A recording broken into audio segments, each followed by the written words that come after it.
Bhestan police station ખાતે બકરી ઈદ તહેવાર અંગે મીટિંગનું આયોજન કરાયું. નાયબ police commissioner zone 6 Rajesh Parmar સાહેબની અધ્યક્ષતામાં બેઠક યોજાઈ. કુરબાનીના વેસ્ટેજ કન્ટેનરમાં નાખવા અને વિડીયો વાયરલ ન કરવા સૂચના અપાઈ. ભેસ્તાન પોલીસ સ્ટેશન ખાતે આગામી બકરી ઈદ તહેવારના સુચારુ આયોજન માટે એક મીટિંગ યોજવામાં આવી હતી. આ મીટિંગ નાયબ police commissioner zone 6 Rajesh Parmar સાહેબની અધ્યક્ષતામાં યોજાઈ હતી, જેમાં મદનીશ police commissioner I division NP Gohil, police inspector JM Solanki, અન્ય પોલીસ કર્મચારીઓ તેમજ હિન્દુ મુસ્લિમ સમુદાયના આગેવાનો અને શાંતિ સમિતિના સભ્યો હાજર રહ્યા હતા. મીટિંગમાં બકરી ઈદ તહેવાર દરમિયાન કુરબાનીનો વેસ્ટેજ સુરત મહાનગરપાલિકા દ્વારા મુકાયેલા કન્ટેનરમાં જ નાખવા, અન્ય કોઈ જગ્યાએ ન નાખવા સૂચના અપાઈ હતી. ઉપરાંત કુરબાની આપતી વખતે કોઈ પણ પ્રકારનો વિડીયો વાયરલ ન થાય તેની ખાસ તકેદારી રાખવા જણાવ્યું હતું, જેથી કોઈ ધર્મની લાગણી દુભાય નહીં. કોમી એકલાસ જળવાઈ રહે અને કાયદો વ્યવસ્થા જાળવવા પર ભાર મુકાયો હતો. કાર્યક્રમ દરમિયાન નો ડ્રગ્સ ઇન સુરત શહેરને સાયબર ફ્રોડ અંગે પણ જરૂરી સૂચનાઓ આપવામાં આવી હતી.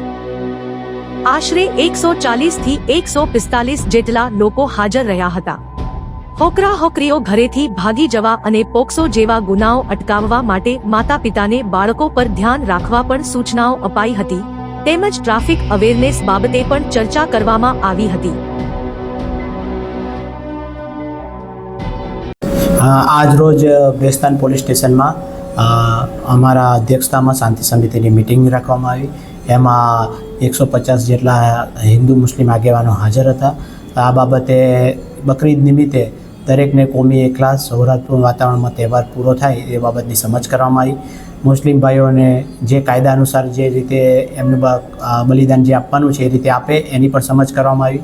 ગૌવંશના કાયદા વિશે સમજ કરવામાં આવી કે એમાં કંઈ પણ હશે તો ગંભીર ગુના દાખલ કરવામાં આવશે, તથા કોઈ પણ સોશિયલ મીડિયાની પોસ્ટ હોય તેને પહેલાં વેરીફાઈ કર્યા વગર એને ટ્રાન્સફર ન કરવી, એને વાયરલ ન કરવી તેની પણ સમજ કરવામાં આવી. આમ કૌમી એકલાસના વાતાવરણમાં આ મિટિંગ પૂર્ણ કરવામાં આવી.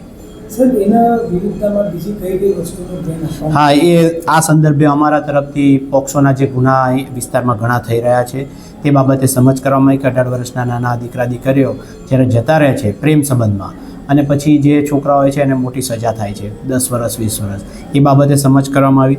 તથા NDPSના જે બધી છે તેમાં પોલીસને સહકાર આપવા અને કોઈ પણ આવી બાતમીઓ તમને સમજ કરવાની પણ સમજ કરવામાં આવી કે કંઈ પણ હોય તો અમને જાણ કરે.